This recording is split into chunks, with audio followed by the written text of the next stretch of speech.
papasalamutakutin ang mga itinakdang kapareha ng kanyang lola. Sa araw na ito, nagbihis ang presidente bilang pulubi, upang dumalo sa ika-999 na setup na date na inayos ng kanyang pamilya. Sino ang mag-aakalang mali ang napuntahang mesa, na ang katabi ay nakakaupo at naghihintay ng cake. Akala ng babae ay siya ang kanyang kapareha. Kumusta? Ang pangalan ko ay Lu Mianfeng. Ako ang iyong kapareha. Ako ay 28 taong gulang. Walang bahay, walang sasakyan, walang ipon. Ang trabaho ko ay mangolekta ng bote. 800 yuan sa isang buwan. Walang problema dyan. Hindi mo ako kinaiinisan, di ba? Nakita ang maruming hitsura ng presidente.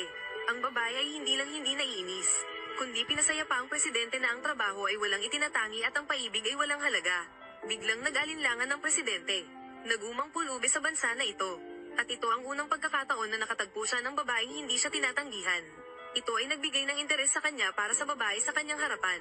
Nang sumunod na segundo, dinala ng waiter ang cake na in-order ng babae at inilagay ito sa mesa. Dito na sinabi ng babae sa CEO na nagkamali siya ng tao.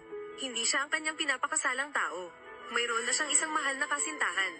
Bago pa man makaramdam ng panghihinayang ang CEO, nang bumaling ang babae, nabigla siya ng matuklasan na ang kanyang kasintahan ay ikinasal sa ibang babae ngayon. Sa hindi makapaniwalang sitwasyon, ibinaba niya ang cake na hawak. Agad siyang tumakbo papasok sa lugar ng kasal. At ang kanyang kasintahan ay may ngiti sa mukha habang nagdadaos ng kasal kay Zin Jinyo. Hindi man lang naisip ang tungkol sa kanyang fiancé. Jia Hao, hindi mo ba ako bibigyan ng paliwanag? Sa totoo lang, nais ko sanang makahanap ng pagkakataon para sabihin sa iyo. Dahil nalaman mo na, sasabihin ko na ng tuwiran. Ngayon, ang kumpanya ko ay nagkakahalaga ng higit sa 10 milyon. Ako ay isang bagong mayaman sa Timog Lungsod. Tayo ay matagal nang magkaiba sa mga antas.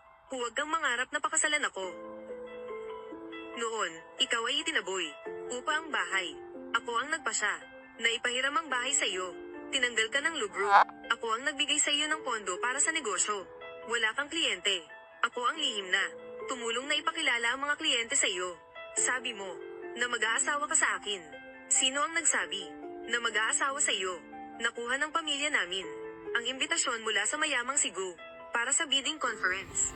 Ang pamilya So ay biglang naging isang mayamang pamilya. Tanging mga katulad ni Ying.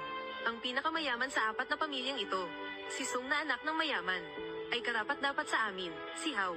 Hindi inasahan ng babae na ang kanyang taos-pusong pagbibigay ay nagdulot